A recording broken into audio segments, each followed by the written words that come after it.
So you want to learn an instrument, and you're probably thinking, I'll just watch some YouTube tutorials and become a rock star, right? Well, hold up. Let me tell you why that might not work out exactly as you planned. I'm going to break it down for you. When it comes to learning an instrument, you basically got two options: teaching yourself or getting a mentor. Let me teach you why you shouldn't teach you. A study from the University of Monterey compared two groups learning the guitar, one with traditional lessons and one with an augmented reality app. And get this, the group which used the app reported that they were actually more motivated initially when learning the guitar. You might say, wouldn't I want to be more motivated when I'm learning? Well, yes, but that statistic doesn't tell the whole story. When you're learning by yourself, you're flying blind. No one's there to say, hey, you're holding that pick wrong, or that note sounds like a dying cat. Most people tend to develop terrible habits without even knowing it. I learned this the hard way with a banjo. Spent months thinking I was sounding good, only to realize I had bad technique and had to relearn from scratch.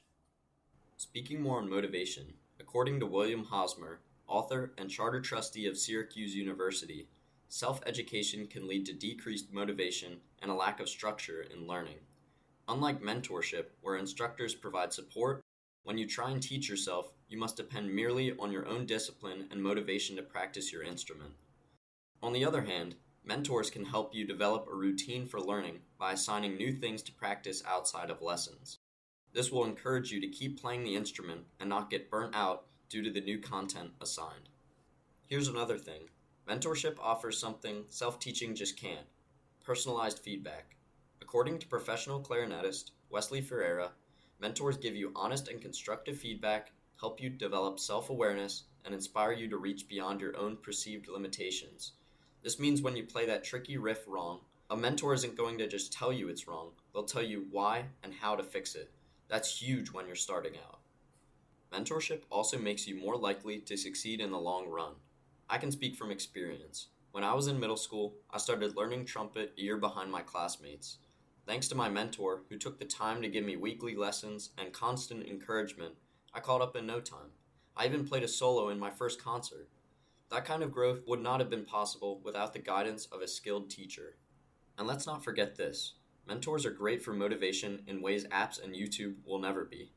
Apps don't care if you skip a practice session, and YouTube tutorials won't call you out for playing Twinkle Twinkle Little Star like it's a funeral march. A mentor, though, they'll make sure you're practicing and playing with purpose, even if it means a little tough love. Finally, while self-learning may seem exciting at first, the reality is it's hard to stay on track. Without someone pushing you and showing you what's next, you're more likely to plateau. Sure, you can use apps or tutorials, but nothing replaces having a mentor who's invested in your success. Not just in playing the right notes, but in becoming a musician who understands, innovates, and performs with confidence. Now go out there and make some noise, just preferably with some professional guidance.